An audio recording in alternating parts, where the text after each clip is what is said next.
Hello बच्चों, let's read the question. The question says, in order to obtain virus-free plants through tissue culture, best method is. Virus free plant को obtain करने के लिए हमें इनमें से कौन से टिश्यू की कल्चरिंग करनी चाहिए, वो क्वेश्चन पूछा गया है। क्वेश्चन को सॉल्व करने के लिए जो की कॉन्सेप्ट है वो है plant tissue culture. Plant tissue culture ना, इस प्लांट टिश्यू कल्चर की जब हम बात करें तो what is actually the process. ये एक टेक्निक है। It is a technique of regeneration of whole plant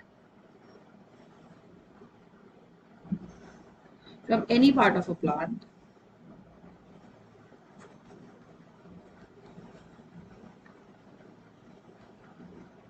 by growing it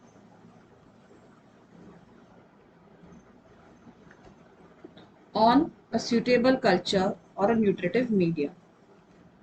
On suitable culture or nutrient medium. So this is actually, and that is all under laboratory condition, or you can say that under sterile conditions. This method is actually we are performing in an in vitro process. That is in vitro. So ये technique है regeneration की whole plant की। किसी भी part of plant को हम ले सकते हैं and that part of plant is known as explant. उस पार्ट ऑफ प्लांट को क्या कहते हैं हम? एक्स प्लांट कहते हैं। That part of plant which we use for this technique is known as X plant. अभी होता कैसे है, यहाँ पे हमने लैब में लाइक टेस्ट ट्यूब्स लिया और उसमें हमने ये न्यूट्रिटिव मीडिया लिया. This is nutritive media which has all the growth promoters or the promoter or the nutrient which favors the growth of plants. तो कोई भी अगर मैंने एक्स प्लांट लिया इसके ऊपर, फॉर एग्जांपल कोई भी टिश्यू लिया, तो obviously now this tissue will grow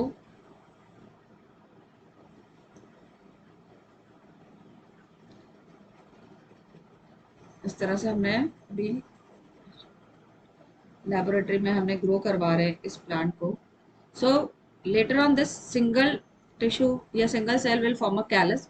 this is actually the X plant and this is actually callus, that is mass of undifferentiated tissue, and from this callus then the differentiation takes place and will develop into a new plantlet, and then this plantlet will then grow into the field and we can form multiple of plant in a very short period of time with our desirable characters. तो इसमें बहुत सारे हमारे desirable characters मिल सकते हैं. तो एक short period of time में हमने बहुत सारे पॉपुलेशन प्लांट की जनरेट कर ली. That is actually plant tissue culture.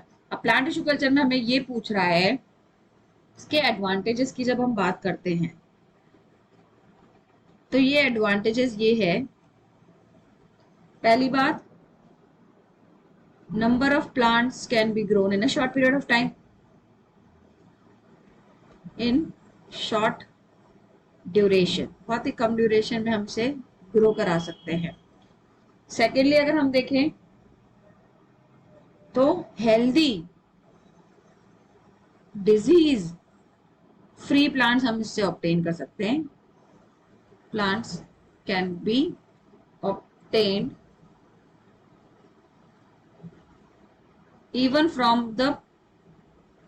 from diseased or infected parent plant. भले पेरेंट प्लांट इन्फेक्टेड है लेकिन फिर भी हम उससे एक डिजीज फ्री प्लांट की प्रोजेनीज प्रोड्यूस कर सकते हैं. बट हाउ, कैसे?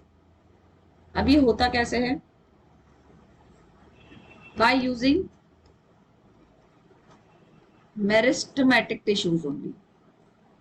जो मेरिस्टेमेटिक टिश्यू है of plant, and this meristematic tissue generally कहाँ पे पाए जाते हैं? एपिकल रीजन्स में, एपिकल एरियाज में. चाहे वो स्टेम का एपिकल हो या वो रूट. मेनली स्टेम एपिकल हम ज्यादा यूज करते हैं, स्टेम एपिक्स. अब मेरिस्टेमेटिक टिश्यू में ऐसा क्या है कि भाई जिसको यूज करके अगर हम प्लांट टिश्यू कल्चर फॉलो करते हैं तो डिजीज फ्री प्लांट होता है. So actually what happens in the meristematic tissue? Meristematic tissues में एक तो क्या होता है, cell division is very fast as compared to multiplication of virus.